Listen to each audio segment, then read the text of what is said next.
Kindly note that I am not your financial advisor and this video is purely for only educational purposes. अस्सलाम वालेकुम friends, नायाब crypto education में हम आपको खुशामदीद कहते हैं। और आज जो स्ट्रेटजी हम लेके आए हैं वो बिगनर्स और एडवांस दोनों लेवल्स के लिए है। पहले हम बिगनर्स के लिए बताएंगे कि एक सिंपल स्ट्रेटजी वो उसको किस तरीके से यूज़ कर सकते हैं क्रिप्टो की ट्रेडिंग में।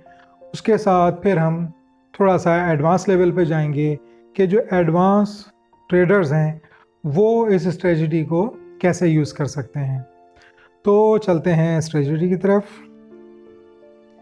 इस वक्त हम 4 आवर चार्ट के ऊपर हैं क्योंकि 4 आवर या 1 डे के चार्ट पे ये स्ट्रेटजी ज़्यादा बेहतर काम करती है।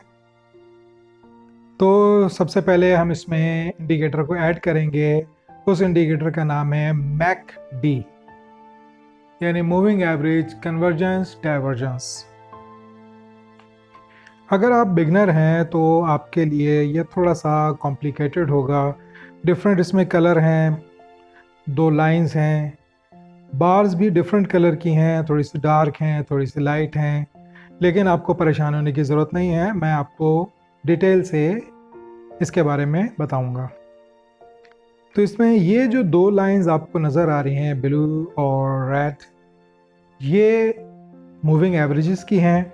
एक इसमें से फास्ट है, एक स्लो है। इसकी सेटिंग में जाके हम देखते हैं तो फास्ट लेंथ इसकी 12 है, यानी ये जो ब्लू कलर की लाइन है ये फास्ट लेंथ है, इसकी वैल्यू 12 है। और ये जो ऑरेंज लाइन है इसकी वैल्यू 26 है, ये स्लो लेंथ है। तो यकीनन आप सोच रहे होंगे कि इन लाइंस को हम कैसे यूज़ कर सकते हैं। तो जब भी ये लाइन एक दूसरे को क्रॉस करती हैं तो वहाँ पे सिग्नल बनता है या तो लॉन्ग का या शॉर्ट का। यानी कि अगर ब्लू लाइन ऑरेंज लाइन को क्रॉस करके ऊपर की तरफ जाती है तो ये लॉन्ग का सिग्नल बनेगा, और अगर ब्लू लाइन ऑरेंज लाइन को क्रॉस करके नीचे की तरफ आती है तो यहाँ पे शॉर्ट का सिग्नल बनेगा। उसके अलावा ये जो आपको बार्स नज़र आ रही हैं इसमें जो डार्क कलर है इसका मतलब ये है कि मार्केट में मोमेंटम ज़्यादा है, और जब यही कलर थोड़ा सा लाइट हो जाता है तो इसका मतलब ये है कि मार्केट का जो मोमेंटम था वो अब स्लो हो गया है या टूट गया है। इसी तरीके से अगर हम रेड बार्स को देखें तो इसमें भी जो डार्क कलर की रेड बार्स हैं उसका मतलब ये है कि मार्केट में मोमेंटम ज़्यादा है, और जो लाइट कलर है उसका मतलब ये है कि मोमेंटम अब ब्रेक हो गया है और यहाँ से रिवर्सल हो सकता है। तो इस तरह अगर हम लॉन्ग सिग्नल की बात करें तो यहाँ पे देखें ये ब्लू लाइन ऑरेंज लाइन को क्रॉस करके ऊपर की तरफ जा रही है, और अगर आप कैंडल्स देखें तो ये भी ग्रीन होके ऊपर की तरफ जा रहे हैं, यानी यहाँ पे लॉन्ग का सिग्नल बन रहा है। यहाँ तक तो बज़ाहिर ये बहुत ही सिंपल और आसान नज़र आता है, लेकिन जैसा कि मैं अपनी हमेशा हर वीडियो में ये बात कहता हूँ कि किसी भी एक इंडिकेटर के ऊपर आप भरोसा ना करें, रिलाई ना करें। इसकी कंफर्मेशन के लिए हमेशा एक से ज़्यादा इंडिकेटर लाइक 2 इंडिकेटर या 3 इंडिकेटर्स यूज़ करें। तो इन सिग्नल्स की कंफर्मेशन के लिए अब हम इसमें एक और इंडिकेटर ऐड करते हैं। तो यहाँ पे हम लिखेंगे की-जन-सेन इंडिकेटर। अब हम इसको ऐड कर लेंगे।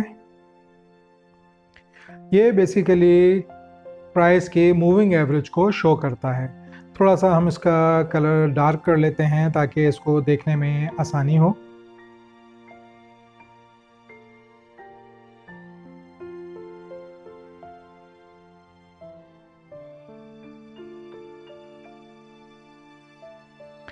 तो ये बेसिकली एक तरह से एक बेस लाइन होती है कि अगर कैंडल्स इस लाइन के ऊपर हों तो उसका मतलब ये है कि बुलिश मोमेंटम है, और अगर इस लाइन से कैंडल्स नीचे हों तो इसका मतलब ये है कि बेरिश मोमेंटम है। यानी अगर इस लाइन से कैंडल्स ऊपर हों तो इसका मतलब ये है कि प्राइस में अप ट्रेंड है, बुलिश है, मोमेंटम ज़्यादा है, और यहाँ पे हम लॉन्ग का सिग्नल बआसानी ले सकते हैं। इसी तरीके से अगर ये कैंडल्स इस लाइन से नीचे होंगी तो वहाँ पे शॉर्ट का सिग्नल बनेगा, और ये इस चीज़ को शो करता है कि इस वक्त ये डाउन ट्रेंड में है और बेरिश ट्रेंड इस वक्त ज़्यादा स्ट्रॉन्ग है। तो अगर हम लॉन्ग की पोजीशन लेना चाहेंगे तो हम इस चीज़ का वेट करेंगे, हम इस चीज़ को देखेंगे कि कैंडल इस लाइन से ऊपर क्लोज हो, जहाँ पे वो क्लोज होगी वहाँ से हम लॉन्ग की पोजीशन लेंगे। इसी तरीके से अगर हम शॉर्ट की बात करें तो शॉर्ट में भी हम इस चीज़ का वेट करेंगे, इस चीज़ को देखेंगे कि कैंडल इस लाइन से नीचे क्लोज हो, वहाँ से हमने शॉर्ट की पोजीशन लेनी है। क्योंकि समटाइम्स ऐसा होता है कि मैकडी की ये जो लाइंस हैं ये सिग्नल तो देती हैं कि यहाँ से आपने लॉन्ग करना है या शॉर्ट करना है, लेकिन अगर हम कैंडल को देखते हैं तो वो बेस लाइन को क्रॉस नहीं करती, या ऊपर क्लोज नहीं होती या नीचे क्लोज नहीं होती। तो ऐसी सूरत में आपने उस जगह पे सिग्नल नहीं लेना है, पोजीशन नहीं लेनी है। यहाँ तक तो वो स्ट्रेटजी थी जो बिगिनर्स के लिए थी, यानी अगर आप क्रिप्टो में नए नए आए हैं तो सबसे पहले इन दो चीज़ों को लेके, इन दो इंडिकेटर्स को देख के इनको सीखें, इनकी प्रैक्टिस करें। और जैसा मैं हमेशा कहता हूँ कि पहले पेपर ट्रेडिंग करें। जब आप इसमें मास्टर हो जाएं, आप समझ जाएं कि अब आप इसमें प्रॉफिट बना सकते हैं, तो आपने रियल मनी से इसमें ट्रेड लेनी है। समटाइम्स ऐसा भी होता है कि मैकडी आपको सिग्नल भी देता है, लाइंस क्रॉस भी होती हैं, कैंडल ऊपर क्लोज भी होती है, और वहाँ से जब हम पोजीशन लेते हैं तो अचानक कैंडल जो है वो आपके सिग्नल के अगेंस्ट चली जाती है। तो यहाँ से फिर शुरू होता है एडवांस लेवल कि अब हम ऐसा क्या तरीका अपनाएं कि हम कम से कम लॉस में रहें। तो इसके लिए अब हम एक और इंडिकेटर इसमें ऐड करेंगे, और इस इंडिकेटर का नाम है वॉल्यूम ऑसिलेटर। अब हम इसकी सेटिंग में जाते हैं और थोड़ी सेटिंग देख लेते हैं। ये इसकी सेटिंग्स हैं, इसको हम ऐसे ही रहने देंगे। और इस इंडिकेटर का मकसद ये है कि ये आपको मार्केट में वॉल्यूम कितना है वो शो करता है।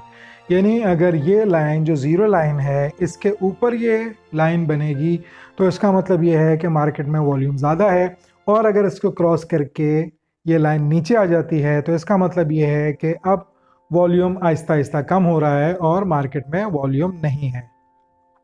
तो जब भी ये लाइन इस लाइन से नीचे होगी तो आपने वहाँ पे ट्रेड नहीं लेनी है, क्योंकि मार्केट में वॉल्यूम ही नहीं है और ट्रेड आपके अगेंस्ट जा सकती है, जिसमें आपको लॉस हो सकता है।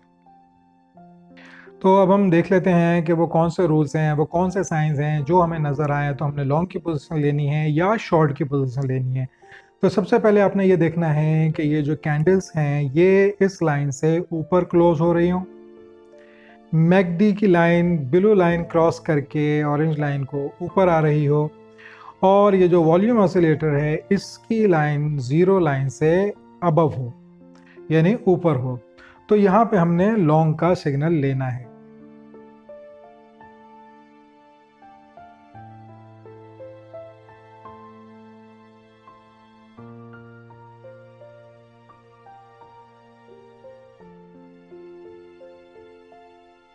इसी तरीके से शॉर्ट की पोजीशन में इसके बिल्कुल उलट होगा कि कैंडल्स जो हैं वो रेड कलर में हो, लाइन से नीचे हो, मैकडी लाइंस जो हैं वो क्रॉस करके नीचे आ रही हो, यानी ब्लू लाइन ऑरेंज लाइन को क्रॉस करके नीचे आ रही हो, और वॉल्यूम ऑसिलेटर की लाइन ज़ीरो लाइन से ऊपर हो।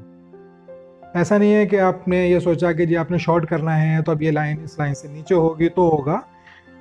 ये ऑसिलेटर की लाइन हमेशा ज़ीरो से ऊपर होगी तो आप लॉन्ग की या शॉर्ट की पोजीशन लेंगे। तो जहाँ पे आपको ये तीनों साइन मिल जाएं वहाँ पे आपने शॉर्ट की पोजीशन ले लेनी है। तो फ्रेंड्स, उम्मीद है ये स्ट्रेटजी आपकी समझ में आई होगी, आपको पसंद आई होगी। और अगर वीडियो आपको पसंद आए तो इसे लाइक करें, सब्सक्राइब करें, बेल आइकन पे क्लिक करें, अपने फ्रेंड्स के साथ शेयर करें ज़्यादा से ज़्यादा।